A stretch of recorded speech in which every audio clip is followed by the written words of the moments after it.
Assalamualaikum warahmatullahi wabarakatuh.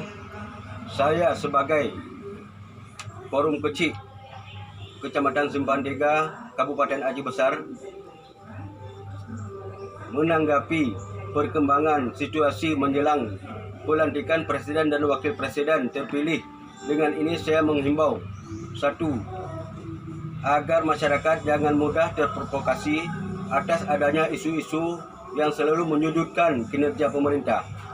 Dua, saya menghimbau kepada masyarakat agar dapat bersama-sama menjaga kondusivitas menjelang pelantikan Presiden dan Wakil Presiden. Tiga, saya menghimbau kepada para aktivis agar dapat menyampaikan pendapat melalui kegiatan audiensi kepada para pejabat terkait daripada langsung turun ke jalan-jalan melakukan unjuk rasa. Sekian, terima kasih. Assalamualaikum warahmatullahi wabarakatuh.